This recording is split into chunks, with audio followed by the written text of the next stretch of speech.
મહત્વપૂર્ણ સમાચાર અમદાવાદથી પ્રાપ્ત થઈ રહ્યા છે। ટ્રાફિક પોલીસ વાહન ચાલક વચ્ચે બબાલ। પોલીસ કર્મીએ વાહન ચાલકને માર માર્યાનો આરોપ। બબાલ થતા મોટી સંખ્યામાં લોકો એકત્ર થયા। મણિનગરના જવાહર ચોક પાસેની ઘટના। મણિનગર પોલીસ ઘટના સ્થળે પહોંચી। અમદાવાદનો આ બનાવ ટ્રાફિક પોલીસ અને વાહન ચાલક વચ્ચે હંગામો થયો, બબાલ થઈ। પોલીસ કર્મીએ વાહન ચાલકને માર માર્યાનો પણ આરોપ મૂકવામાં આવ્યો છે। બબાલ થતા જ મોટી સંખ્યામાં અહીં લોકોનો જમાવડો થયો। ટ્રાફિક જામના દ્રશ્યો પણ સર્જાયા। સંવાદદાતા ઋત્વિજ જોડાઈ ગયા છે વધુ જાણકારી સાથે। ઋત્વિજ, શું ઘટના બની હતી? જવાહર ચોક પાસેનો આ બનાવ છે કે જ્યાં ટોઈંગ વાનમાં ફરજ બજાવતા જે પોલીસ કર્મી છે તે અને વાહન ચાલક વચ્ચે થઈ હતી। ખાસ કરીને જ્યારે જે પોલીસ કર્મી હતા પોતાની કાયદેસરની ફરજ બજાવી રહ્યા હતા તે દરમિયાન આ માથાકૂટ થઈ હોવાના હાલમાં પ્રાથમિક સમાચાર મળી રહ્યા છે। જોકે સમગ્ર ઘટનાની જાણ લોકોને થતા લોકોના ટોળા પર તાત્કાલિક ઘટના સ્થળ પર આવી પહોંચ્યા હતા અને મોટી સંખ્યામાં લોકો એકત્ર થતા પરિસ્થિતિ વળશે નહીં અને કોઈ પણ પ્રકારના કાયદો અને વ્યવસ્થાની પરિસ્થિતિ કચરે નહીં તે માટે તાત્કાલિક સ્થાનિક પોલીસ એટલે કે મણિનગર પોલીસને જાણ કરવામાં આવી હતી અને મણિનગર પોલીસનો કાફલો પણ ઘટના સ્થળ પર પહોંચી ગયો હતો અને જે બંને પક્ષ એટલે કે ટ્રાફિક પોલીસ અને વાહન ચાલક બંનેને સમજાવટ કરી હતી કે કાયદેસરની કાર્યવાહી કરવામાં આવે, કોઈ પણ પ્રકારનો કાયદો અને વ્યવસ્થાની પરિસ્થિતિ કચરે નહીં તે પ્રકારનું વર્તન કરવામાં ન આવે એટલે પોલીસ હાલમાં ઘટના સ્થળ પર પહોંચી છે અને લોકોના ટોળાને પણ વિખેરવાનો પ્રયત્ન પોલીસ દ્વારા કરવામાં આવી રહ્યો છે અને જે વાહન ચાલક અને ટ્રાફિક પોલીસ છે બંનેને સમજાવટથી કાયદેસરની કાર્યવાહી કરવા માટેના પણ સૂચનો પોલીસ દ્વારા કરવામાં આવી રહ્યા છે। આભાર ઋત્વિજ જાણકારી આપવા માટે। સમાચારોમાં આગળ વધીએ। સુરતથી સમાચાર। હુસૈન ટલ્લી ગેંગનો આતંક અહીં યથાવત છે। ભાગળ સ્થિત બુંદેલવાડ નજીકનો બનાવ। માથાભારે હુસૈન ટલ્લી અને સાગરીતોનો હુમલો। યુવકને સરા જાહેર ચપ્પુના ઘા મારવામાં આવ્યા। હુમલાના સીસીટીવી સામે આવ્યા છે। 10 દિવસ બાદ પણ ટલ્લી ગેંગના સાગરીતો નથી પકડાયા। રસ્તામાં વાહન અડચણરૂપ મામલે બબાલનો આક્ષેપ કરાયો। હુસૈન ઉર્ફે ટલ્લી અબ્બાસ દાગીનાવાલા એક સાગરીત સાથે ઊભો હતો। રસ્તા પરથી હટવાને બદલે કેમ સામે જોવે છે તેમ કહી સરફરાઝ પર ચપ્પુ વડે હુમલો કર્યો। મહિધરપુરા પોલીસે હુસૈન ટલ્લી અને સાગરીત વિરુદ્ધ ગુનો નોંધ્યો હતો। હું મારા ઘર જતો હતો, બુંદેલાવાડ મારી બીજી વાઈફ છે ત્યાં હું જતો હતો। આ લોકો વાગલ ચાર રસ્તા જ્યાં લોચો મળે છે આ લોકો ત્યાં મારી બિલ્ડિંગ કરીને પહેલાંથી ઊભેલા હતા। ત્યાંથી હું જતો હતો, આ લોકો હુસૈન ટલ્લીને મને બૂમ પાડીને અટકાવ્યું। એમ કીધું કે હું 5 મિનિટમાં તને મર્ડર કરી નાખીશ। તો આની વચતમાં હું બાતચીતમાં રહ્યો। આ લોકો પછી ડાયરેક્ટ મને વાર કર્યું તો મારી હાથ ઉપર લાગ્યું ને હું ત્યાંથી મારા બીજો હતો મારો માણસ એ મને હોસ્પિટલ લઈને ત્યાં સાયલો। તો જે ભોગ બનનાર છે તેનું નિવેદન તમે સાંભળ્યું કઈ રીતે તે કહી રહ્યા છે કે મારી પર હુમલો કરવામાં આવ્યો, હાથ પર મને ઈજા પહોંચાડવામાં આવી। તાત્કાલિક ત્યાં જે તેમના પરિચિત હતા તેમણે હોસ્પિટલ પહોંચાડ્યા।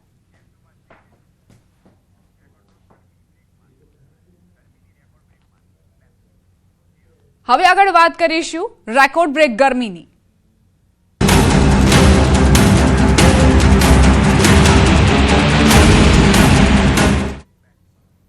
રાજ્યમાં કાળઝાળ ગરમી વરસી રહી છે ત્યારે ગરમી અંગે અંબાલાલે મોટી આગાહી કરી છે। અંબાલાલ પટેલનું કહેવું છે કે 15 માર્ચથી ગરમીથી આંશિક રાહત મળશે। અંબાલાલે જણાવ્યું કે 15 માર્ચથી ગરમીમાં આંશિક ઘટાડો થશે। અત્યારે ગરમી વધી રહી છે, મહત્તમ તાપમાન વધી રહ્યું છે। તારીખ 15મી માર્ચથી ગરમીમાં આંશિક ઘટાડો થશે અને કોઈ ભાગમાં લગભગ મહત્તમ ઉષ્ણ તાપમાન 33 ડિગ્રીથી 36 ડિગ્રી સેલ્સિયસ જેવું રહેવાની શક્યતા રહેશે। લગભગ મધ્ય અને ઉત્તર ગુજરાતના ભાગોમાં 34-36 ડિગ્રી સેલ્સિયસ જેવું રહેવાની શક્યતા રહે અને દરિયાકાંઠાના ભાગોમાં મહત્તમ તાપમાન 33 ડિગ્રી સેલ્સિયસ જેવું રહેવાની શક્યતા રહે। તો આ તરફ હોળીના દિવસોમાં હવામાન પલટાશે। અંબાલાલે આગાહી કરી છે કે 14-15 તારીખે વાદળો ઘેરાશે। રાજ્યના કેટલાક વિસ્તારોમાં છાંટા પડશે। એક પછી એક પશ્ચિમ વિક્ષોભ આવી ગયા છે। દેશના ઉત્તરીય પર્વતીય પ્રદેશોમાં તારીખ 13-14માં આવતો પશ્ચિમ વિક્ષોભના કારણે હોળીના દિવસોમાં જ પણ ત્યાં વાદળવાયુ ત્યાં વરસાદ થવાની શક્યતા રહેશે। જ્યારે ગુજરાતમાં પણ વાદળો આવવાની શક્યતા રહેશે। ગુજરાતમાં તારીખ 13-14માં હવામાન પલટો થઈ શકે છે, કોઈ ઠેકાણે વાદળો રહી શકે છે અને તારીખ 20 સુધીમાં વાદળો આવવાની શક્યતા રહેતા ક્યાંક છાંટા થઈ શકવાની શક્યતા રહેશે। હોળી અને અખાત્રીજના પવનના આધારે ચોમાસાનો વર્તારો કાઢવાની પરંપરા છે. હવામાન નિષ્ણાંતો હોળી પ્રગટ્યા બાદ પવનની દિશાના આધારે આવતું ચોમાસું કેવું રહેશે તેનો વર્તારો કાઢતા હોય છે. જોકે જૂની પદ્ધતિના જાણકારો હાલ ઓછા છે, પરંતુ આપ પણ ઘરે બેઠા આ ટેકનિકનો ઉપયોગ કરીને વર્તારો કાઢી શકો છો. હવામાન નિષ્ણાંત અંબાલાલ પટેલે હોળીની દિશાના આધારે ચોમાસાનો વર્તારો કાઢવાની ટેકનિક બતાવી. ચોમાસાના વર્તારા જોવા માટે હોળીનો પવન છે તે જોવામાં આવતો હોય છે અને પવન ઉપરથી અનુમાન લગાવતા હોય છે કે ચોમાસું કેવું રહેશે. ત્યારે આપણી સાથે છે હવામાન નિષ્ણાંત અંબાલાલ પટેલ, કે જેઓ દર વર્ષે હોળી જોઈને પણ પૂર્વાનુમાન જાહેર કરતા હોય છે કે ચોમાસું કેવું રહેશે. કાકા, હોળીનો જે પવન જોવામાં આવે છે કે આ વખતની જે હોળી છે તેનો પવન કેવો રહેશે? સામાન્ય રીતે હોળીનો પવન એટલા માટે જોવામાં આવે છે કે હોળી એ ઉનાળાના મુખનો તહેવાર છે અને ઘણી વખત એ વસંત સંપાત દિનનો તહેવાર છે. આ વખતે જોવા જઈએ તો હોળી ઉપર લગભગ સાંજે હોળીનો પવન જોવાતો હોય છે, સૂર્યાસ્ત પછી 96 મિનિટ ત્યાં સુધી. ત્યારબાદ હોળીનો પવન જે છે એ આમ તો જોવાતો નથી. અને આ વખતે હોળીનો પવન જોવા જઈએ તો સામાન્ય રીતે પશ્ચિમ બાજુનો પવન રહી શકે છે, પરંતુ જે તે દિવસે ખબર પડે ક્યારેક આ પવનની ગતિ જે છે એ આ વખતે વારંવાર હવામાનમાં પલટા આવી રહ્યા છે. એટલે ઉત્તર પૂર્વથી ક્યારેક વાયવ્ય ભાગમાંથી જઈ શકવાની શક્યતા છે અને ક્યારેક નૈઋત્યમાં પણ જવાની શક્યતા રહેશે. એટલે હોળી ઉપર સામાન્ય રીતે ઉનાળુ પવનની શક્યતા વધુ રહેશે. જી જે તમે કીધું કે પશ્ચિમ તરફનો પૂર્વાનુમાન છે કે પશ્ચિમ તરફનો પવન રહેવાની, તો એ પવન હોય તો ચોમાસા ઉપર શું અસર પડે? પશ્ચિમનો પવન હોય તો વરસાદ સારો થાય, પરંતુ નૈઋત્યનો પવન હોય તો સાધારણ વરસાદ થાય. એટલે આ વખતે હોળીનો પવન તો ત્યારે જ સારો આવશે, પરંતુ સામાન્ય રીતે ઉનાળાનો પવન રહેવાની શક્યતા છે. જી તો કાકા, હોળીનો જે પવન જોવાનો સમય છે એ કેટલા વાગ્યાથી કેટલા વાગ્યા સુધી છે તે જોવામાં આવતો હોય છે? હોળીનો પવન સૂર્યાસ્ત પછી 96 મિનિટ સુધી જોવામાં આવતો હોય છે. અને આ પવન જે છે એ પવન ત્યારબાદ ઘણી વખત પવનો જોતા હોય છે, પરંતુ પવનની ગતિવિધિ 96 મિનિટ સુધી જોવાનું પરંપરાગત જે વર્ષા વિજ્ઞાન છે તેના ઉલ્લેખથી આપણે આ અનુમાન કરીએ છીએ. બિલકુલ. તો હોળીનો જે પવન છે હોળીના દિવસે જ ખ્યાલ આવશે, પરંતુ અનુમાન છે કે પશ્ચિમનો પવન રહી શકે, પરંતુ જ્યારે હોળી પ્રગટે સૂર્યાસ્ત થાય અને ત્યારબાદ 96 મિનિટ સુધી પવનની દિશા છે જોવામાં આવતી હોય છે અને ત્યારબાદ પૂર્વાનુમાન લગાવતા હોય છે. કેમેરામેન હિરેન શાહ સાથે વિપુ પટેલ, ન્યૂઝ 18 ગુજરાતી, ગાંધીનગર. લાંબા સમયથી ખાલી પડેલી વિસાવદર બેઠક પર ચૂંટણીનો માર્ગ મોકળો થયો છે. પૂર્વ એમએલએ હર્ષદ રીબડિયાએ હાઈકોર્ટમાં કરેલી અરજી પાછી ખેંચી લીધી છે. વિસાવદર વિધાનસભા બેઠકની ચૂંટણીમાં આપના ભૂપત ભાયાણીની જીતને પડકારતી અરજી કરી હતી. ભૂપત ભાયાણીએ રાજીનામું આપતા આ બેઠક ખાલી પડી હતી. ખાલી પડેલી સીટ બાદ પણ હાઈકોર્ટમાં અરજી પેન્ડિંગ હોવાના કારણે ચૂંટણી યોજાઈ નહોતી. હાલ ગુજરાતમાં વિધાનસભાની 2 બેઠકો ખાલી છે. વિસાવદર અને કડી વિધાનસભા બેઠક હાલ ખાલી છે. તો અરજી પરત ખેંચ્યા બાદ હર્ષદ રીબડિયાએ કહ્યું કે અંતરાત્માના અવાજ બાદ આ અરજી પરત ખેંચી છે. પૂર્વ એમએલએ ભૂપત ભાયાણીએ કહ્યું કે નિર્ણયનો આવકાર છે. જો પાર્ટી મારી પર વિશ્વાસ મૂકશે તો સાથે મળીને કામ કરીશું.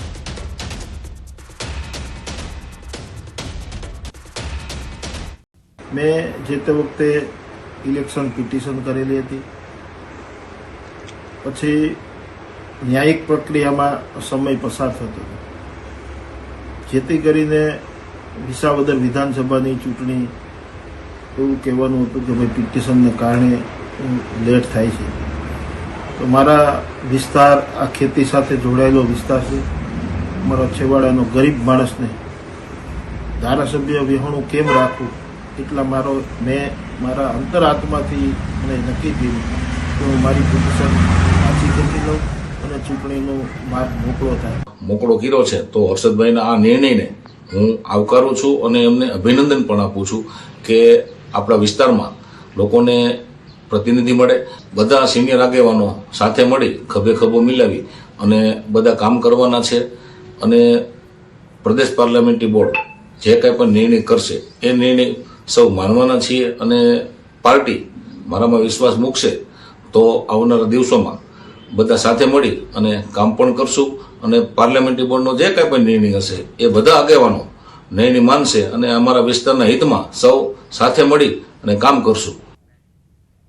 ગુજરાતમાં 30 માર્ચે નવા જંત્રી દરોની જાહેરાતની સંભાવના. 1 એપ્રિલથી અમલમાં આવી શકે નવા જંત્રીના દરો. જંત્રી દરો ફરી એકવાર સુધારવા સરકાર તજવીજ કરી રહી છે. મળતી માહિતી મુજબ જો બધું સુસંગત રહેશે તો રાજ્ય સરકાર 30 માર્ચે નવા સુધારેલ જંત્રી દરોની જાહેરાત કરી શકે છે, જે 1 એપ્રિલ 2025થી અમલમાં આવશે. રાજ્ય સરકારે તાજેતરમાં જંત્રી સુધારણા સમિતિઓની રચના કરી છે. આ સમિતિઓ મહાનગરપાલિકા, નગરપાલિકા, અર્બન ડેવલપમેન્ટ ઓથોરિટી અને ગ્રામ્ય કક્ષાએ કાર્યરત છે. જિલ્લા કલેક્ટરની અધ્યક્ષતામાં આ સમિતિઓ વિવિધ વિસ્તારમાં જમીનના બજાર ભાવ, ઇન્ફ્રાસ્ટ્રક્ચર વિકાસ અને અન્ય પરિબળો ધ્યાને લઈ નવી જંત્રી દરો માટે અભિપ્રાય આપશે.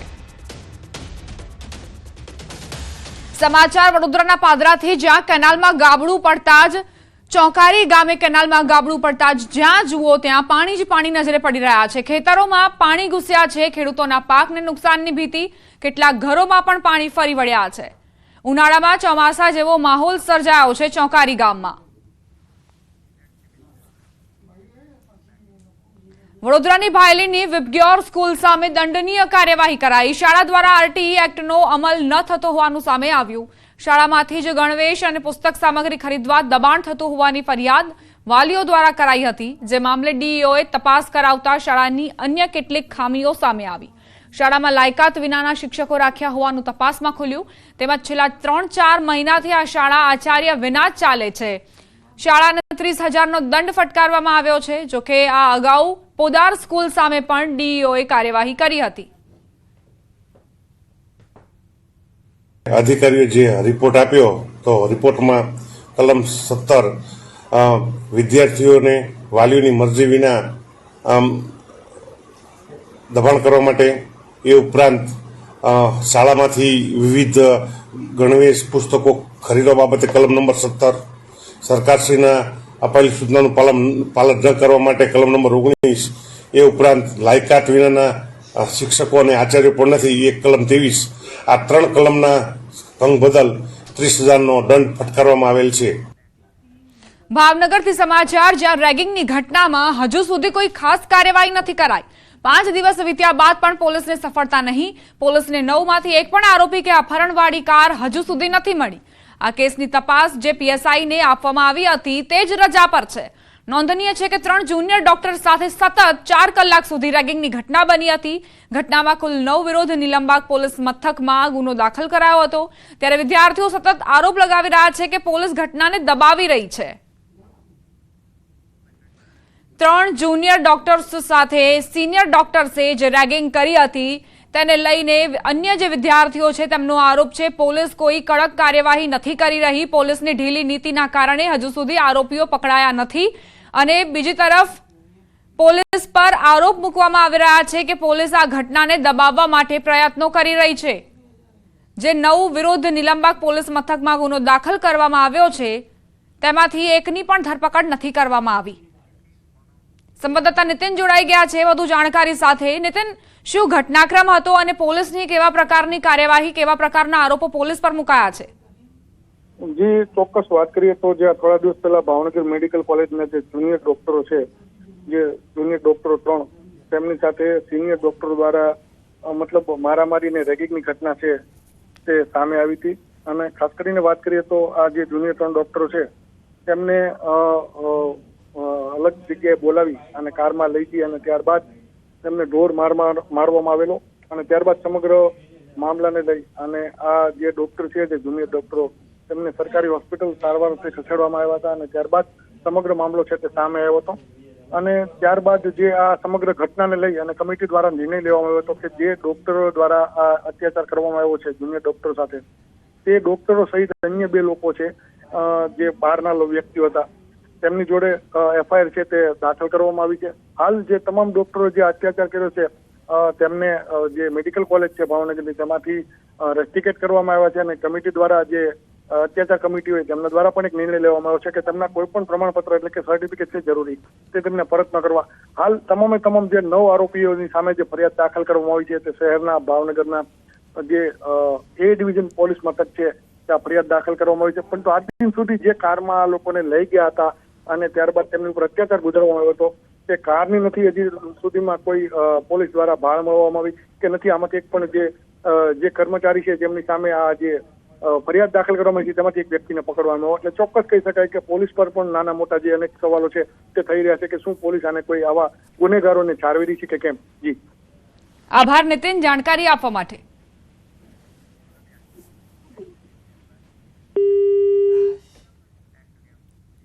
મોરબીમાં બુટલેગરે પોલીસ પર કરેલા હુમલા મામલે કાર્યવાહી કરાઈ. બુટલેગરનું ગેરકાયદે મકાન તોડી પડાયું. એક ડીવાયએસપી, 5 પીઆઈ અને પીએસઆઈ સહિત 70 થી વધુ પોલીસ જવાનોના ચુસ્ત બંદોબસ્ત વચ્ચે કામગીરી કરાઈ. સમગ્ર મામલે મામલતદારે જણાવ્યું કે અનેક વખત નોટિસ આપ્યા બાદ કાર્યવાહી કરવામાં આવી છે. મહત્વનું છે કે હુમલા મામલે 7 મહિલાઓ સહિત બુટલેગર સામે હત્યાની કોશિશ અને રાયોટિંગનો ગુનો નોંધાયો હતો. બનાવ બાદ ઇકબાલ ઉર્ફે ઇકો હાજી મોવર નામના બુટલેગરના ઘરમાં તપાસ દરમિયાન લાકડી, ધારિયા જેવા હથિયાર અને દેશી દારૂ મળ્યો હતો. હાલ પોલીસે બુટલેગર સામે કડક કાર્યવાહી કરી કાયદાનું ભાન કરાવતા ગુનેગારોમાં ફફડાટ ફેલાયો છે. આ એક મકાન આવતું હતું, એને 27 એકે અમે નોટિસ આપી હતી. એ પછી 10-2 એક નોટિસ આપી. ત્યાર પછી અમે 7-3 એક નોટિસ આપી છેલ્લી 2 દિવસમાં ખાલી કરવા માટે. જ્યારે આજે 12 તારીખ થઈ, 5 દિવસ એને આપ્યા. 2 દિવસ એને ફક્ત 2 દિવસ આપ્યા હતા અને અમે 5 દિવસ ફરીથી આપ્યા. બરાબર, એ પછી આ ડિમોલેશન કરવામાં આવ્યું. જ્યારે ભટ્ટીની રેડ કરવામાં આવી ત્યારે ધરપકડ ટાળવા માટે આ બધો હુમલો કરવામાં આવ્યો હતો. તો અત્યારે જે કાયદાના મર્યાદામાં આવે એવા સ્ટ્રિક્ટ મેક્સિમમ એક્શન લેવામાં આવે છે અને એક્શનના આધારે એક ઉદાહરણ બેસાડવાનું છે કે ભવિષ્યમાં આવી રીતે કોઈ પોલીસ ઉપર હુમલો ના કરે. પોલીસ પોતાની કાર્યવાહી કરીને જ રહેશે. પોલીસે ત્યારે પણ બુટલેગરને પકડીને રેડ કરેલી છે અને રાતે કોમ્બિંગ દરમિયાન 4 કેસ બીજા પણ કરેલા હતા. રોકાઈશું એક બ્રેક માટે. આપ જોતા રહો ન્યૂઝ 18 ગુજરાતી.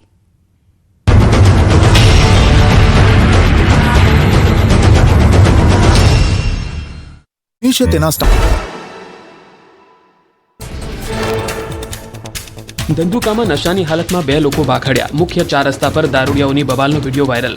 આસપાસના દુકાનદારો અને રાહદારીઓ તમાશો જોતા રહ્યા. પોલીસ ચોકીની સામે જ નશાખોરોએ કરી બબાલ. રાજકોટમાં રૂપિયાની લેતી દેતીમાં હુમલો. કોટડા સાંગાણીના અરડુઈ ગામે પેપર મિલમાં થઈ બબાલ. 5 લોકોએ કારખાનેદાર પર કર્યો હુમલો. સોમનાથ પેપર મિલના માલિક રશ્મિન અને તેના ભાગીદાર પર તીક્ષ્ણ હથિયારથી જીવલેણ હુમલો કરાયો. રાજકોટમાં સગીર બાળકોએ સાયકલ પર આવી ઘરોમાં ફેંક્યા પથ્થર. સ્થાનિકો સગીરોની ટીખળથી પરેશાન. અશાંત ધારો છે તેવા વોર્ડ નંબર 2 નો વિડીયો વાયરલ. સમગ્ર ઘટનાના સીસીટીવી ફૂટેજ આવ્યા સામે. રાજકોટમાં મહિલા બની રણચંડી. લબરમુચ્છે યુવાનની ધોલાઈ કરી. મહિલાએ યુવાનને મોઢાના ભાગે મુક્કા મારી માર માર્યો. ઘટનાનું કારણ અકબંધ. પોલીસે વાયરલ વિડીયોને લઈને તપાસ હાથ ધરી. દ્વારકાના મેવાણા ગામના પાટિયા નજીક રૂપિયા ભરેલી બેગની ચોરી. દૂધની ગાડીમાંથી રૂપિયા ભરેલી બેગની ઉઠાંતરીની ઘટના સીસીટીવીમાં કેદ. 1 લાખથી વધુની રકમની બેગ ચોરી કરી અને રિક્ષામાં બેસી ગઠિયો ફરાર.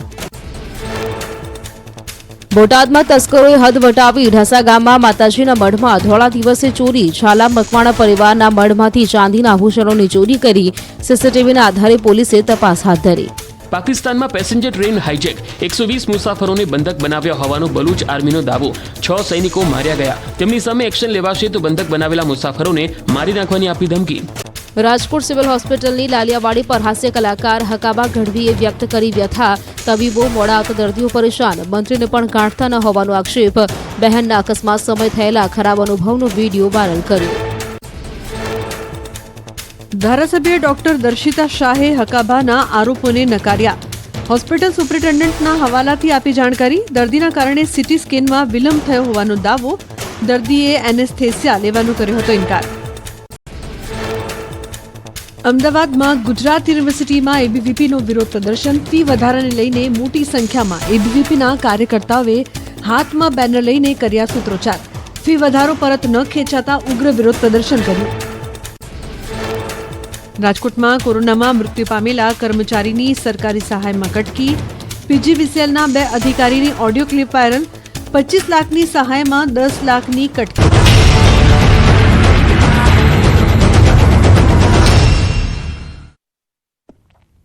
Welcome back. રેલવેમાં અપડાઉન કરતા મુસાફરોને ટ્રેનના અભાવે મુશ્કેલી પડી રહી છે. તહેવાર ટાણે જ બપોરના સમયે ટ્રેન ન હોવાથી મુશ્કેલી સર્જાઈ છે. જો ગુજરાત એક્સપ્રેસ ચૂકી જવાય તો 3 કલાક સુધી રેલવે સ્ટેશન પર બેસી રહેવું પડે છે. બપોરે 12-30 કલાક પછી એક પણ ટ્રેન ન હોવાના કારણે અપડાઉન કરતા મુસાફરોને ભારે હાલાકી પડી રહી છે. 3 કલાક અમારે રેલવે સ્ટેશન પર બેસી રહેવું પડે છે. તો રેલવે પ્રધાન સાહેબને અમારી ખાસ વિનંતી છે કે ગુજરાત એક્સપ્રેસ બાદ અમારે એક ટ્રેન મૂકી આપો તો બહુ તમારો આભાર, ખૂબ ખૂબ આભાર. આપણે અમારા ટ્રેનમાં છે ને ડેલી અમારે અપડાઉન વાળા છે અને અમારે ખાસું મોટું ગ્રુપ છે અને અમારા લોકોને 12:30 પછી કોઈ ટ્રેન જ નથી. એટલે અમારે કેવું છે 3:50 બીજી સેકન્ડ ટ્રેન આવે, અમારે 3.5 કલાક અહીં બેસવું પડે. વલસાડ પ્રાંત અધિકારીની કચેરી દ્વારા શહેરના બજારોમાં સરપ્રાઇઝ ચેકિંગ હાથ ધરાયું. વલસાડના એડિશનલ કલેક્ટરની આગેવાનીમાં આ ટીમોએ વલસાડના જાણીતા છીપવાડ વિસ્તારમાં હોલસેલ કરિયાણાની દુકાનો અને મીઠાઈની દુકાનોમાં સઘન ચેકિંગ કર્યું હતું. ચેકિંગ દરમિયાન કેટલીક જગ્યાએથી અખાદ્ય પદાર્થનો જથ્થો મળી આવ્યો. એક્સપાયરી ડેટના અખાદ્ય ચીજવસ્તુઓ પણ મળી આવી. આ સાથે તેલ મસાલાઓ જેવી ચીજવસ્તુઓ પણ હલકી ગુણવત્તાની મળી આવતા આવા દુકાનદારો સામે તંત્ર દ્વારા કાયદેસરની કાર્યવાહી હાથ ધરવામાં આવી હતી. તંત્ર દ્વારા અખાદ્ય પદાર્થો વેચતા અને લોકોના સ્વાસ્થ્ય સાથે ચેડા કરતા દુકાનદારો વિરુદ્ધ કડક કાર્યવાહી કરાઈ રહી છે. मिठाइयों की शॉप पर भी और किराना की शॉप पर भी विजिट किया था और मिठाई की शॉप पे तो हमने दुकानदारों को इस तरीके की हिदायत दी है कि जो भी मिठाई आप बना रहे हो उसका मैन्युफैक्चरिंग डेट, एक्सपायरी डेट और प्राइस रखिए. और किराना की शॉप पे भी हमारा इसी तरीके का था कि हम देखें कि कोई एक्सपायरी मटेरियल तो नहीं है. इस शॉप के ऊपर हमें कुछ एक्सपायरी मटेरियल मिला है और उसको हमने ऑलरेडी सीज कर दिया. સુરત આરટીઓ એક્શન મોડમાં આવ્યું છે. મહેશ્વરીની 21 અને અગ્રવાલ વિદ્યા વિહારની 11 સ્કૂલ બસ ડિટેન કરાઈ. છેલ્લા 5 વર્ષથી આરટીઓ ટેક્સ બાકી હોવાથી આ કાર્યવાહી કરાઈ છે. વાલીઓ પાસેથી એડવાન્સ પૈસા લેવા છતાં ટેક્સ ભરવામાં શાળાની આડોડાઈ સામે આવી. સ્કૂલ બસ ડિટેન થતા વાલીઓ અને વિદ્યાર્થીઓને હાલાકી પડી રહી છે. આરટીઓની કાર્યવાહી અંગે ડીઈઓ ભગીરથસિંહ પરમારનું નિવેદન સામે આવ્યું. બાળકોની સુરક્ષા અને બાકી ટેક્સને લઈ આ કાર્યવાહી કરી હોવાનું નિવેદન આપ્યું. સુરત જિલ્લાની અંદર જે શાળાઓની અંદર જે બસો ચાલી રહી છે એ બસો માટે થઈ અને આરટીઓ દ્વારા એક સૂચન કરવામાં આવ્યું છે. જિલ્લા શિક્ષણ અધિકારી કચેરીને જાણ કરવામાં આવી છે કે આ તમામ શાળાઓ જે છે જેની અંદર જે બસની અંદર વિદ્યાર્થીઓ ઘરેથી શાળા સુધી આવ જા કરે છે એ તમામ વિદ્યાર્થીઓ માટે થઈ અને જે બસની સેફટી રાખવાની હોય કે એનો જે ટેક્સ ભરવાનો હોય સરકારને ટેક્સ ભરવાનો રહેશે, એનું પાસિંગ કરાવવાનું રહેશે, સમયસર જે કંઈ થતું હોય એ બધી જ નિયમ અનુસારની કાર્યવાહી કરી અને આ કર્યા પછી જ વિદ્યાર્થીઓને બેસાડી અને શાળા સુધી લાવવા માટેની કાર્યવાહી કરવામાં આવે. અભિનય કરતા કરતા દારૂની હેરાફેરીના રવાડે ચડ્યો ગુજરાતી એક્ટર. સુરતની કાપોદ્રા પોલીસે જય બારૈયાને 2.86 લાખના દારૂના જથ્થા સાથે ઝડપી પાડ્યો. જય બારૈયા જય જિમ્મીના નામે ગુજરાતી ફિલ્મ એક્ટર અને ડિરેક્ટર પણ રહી ચૂક્યો છે. સાથે તે કાર લે વેચનો ધંધો પણ કરે છે. જયનો જોડવા ભાઈ પણ ફિલ્મની દુનિયા સાથે સંકળાયેલો છે અને દારૂના ધંધામાં ભાગીદાર છે. હાલ પોલીસે જયની દારૂના જથ્થા સાથે ધરપકડ કરી કાયદેસરની કાર્યવાહી હાથ ધરી છે. જ્યારે તેને દારૂ આપનાર ઇસમોને વોન્ટેડ જાહેર કરી વધુ તપાસ શરૂ કરાઈ છે. પંચમહાલમાં મૂર્તિઓ ખંડિત કરવા અંગે 3 પકડાયા. મસ્તીમાં મંદિરમાં મૂર્તિઓ ખંડિત કરી હતી. જિનાલયમાં ભગવાનની મૂર્તિ ખંડિત કરતા રોષ વ્યાપ્યો હતો. પંચમહાલના ઘોગંબાના ધનેશ્વર ગામની ઘટના છે. હાઈસ્કૂલ પરિસરમાં ભગવાનની મૂર્તિ ખંડિત કરાઈ હતી. ભગવાન મહાવીર સ્વામી, ભગવાન ગૌતમ સ્વામી અને વલ્લભસુરી મહારાજની મૂર્તિને ખંડિત કરાઈ હતી. રવિવારે બંધ જિનાલયના દરવાજા તોડી પ્રતિમાઓ ખંડિત કરવામાં આવી હતી. ત્યારબાદ રોષ ફાટી નીકળ્યો હતો. આ આરોપીઓ તથા બીજા જે ગામના છોકરાઓ છે ત્યાં આગળ એક મેદાન છે અને મોટાભાગે એ મેદાનની અંદર ફૂટબોલ અને ક્રિકેટ રમતા હોય છે. ત્યાં મસ્તી પણ આ લોકો કરતા હોય છે. આ દિવસે પણ આ જે 3 આરોપી છે ત્યાં આગળ મેદાનમાં હતા. અગાઉ પણ અને જે ક્રિકેટ રમતા હોય, ફૂટબોલ રમતા હોય છે, ત્યારબાદ એ મંદિરમાં લોકો બેસતા પણ, છોકરાઓ બેસતા પણ હોય છે. એટલે આ જે છોકરાઓ છે એમણે મસ્તીમાં આ બનાવ કરેલો હોય એવું હાલની તપાસમાં જણાય છે, પણ આગળની તપાસ હાલ ચાલુ છે. રાજકોટમાં વિદ્યાર્થીને સાથી વિદ્યાર્થીઓએ માર મારવાની ઘટનામાં સ્કૂલે કાર્યવાહી કરી. એસઓએસ સ્કૂલની હોસ્ટેલમાં વિદ્યાર્થીને સાથી વિદ્યાર્થીઓએ માર માર્યાનો બનાવ સામે આવ્યો. ગત રવિવારના રોજ સ્કૂલના ખંભાળા યુનિટ ખાતે મારામારીની ઘટના બની હતી. સ્કૂલ સંચાલકે જણાવ્યું કે અમે ભોગ બનનાર વિદ્યાર્થી અને વાલી સાથે છીએ. ફરિયાદીની માફી મંગાવી છાત્રોને સ્કૂલમાંથી રસ્ટિગેટ કરવામાં આવ્યા છે. સમાધાન માટે બોલાવેલા અમે અને સ્કૂલે જે વિદ્યાર્થીઓ મારવામાં હતા એને રસ્ટિગેટ કર્યા, એની પાસેથી માફીપત્ર લખાવી લીધું, વાલીઓને પણ કડક સૂચના આપી અને હજી શિક્ષાત્મક પગલાં સ્કૂલ લેશે. અમદાવાદમાં ફરી એક ફરાર કબૂતરબાજને દબોચી લેવામાં આવ્યો છે. કબૂતરબાજી કેસમાં સંડોવાયેલ આરોપી રજની ઉર્ફે સન્ની પટેલને એસએમસીએ ધરપકડ કરી. આરોપીએ છેલ્લા કેટલાક સમયથી ફરાર હતો. પોલીસે આરોપીની પૂછપરછ માટે 14 દિવસના રિમાન્ડની માંગ કરી હતી, જો કે અમદાવાદ ગ્રામ્ય કોર્ટે 10 દિવસના રિમાન્ડ મંજૂર કર્યા. હિંમતનગર પર યુવક પર હુમલો. નવીન બ્રિજ પર યુવક પર હુમલાની ઘટના બની. બાઇક પર આવેલા શખ્સોએ હુમલો કર્યો. 4 શખ્સોએ હુમલો કરીને ફરાર થઈ ગયા. યુવકના માથા પર બેટના ઘા માર્યા. યુવકને સારવાર માટે હોસ્પિટલ ખસેડવામાં આવ્યો.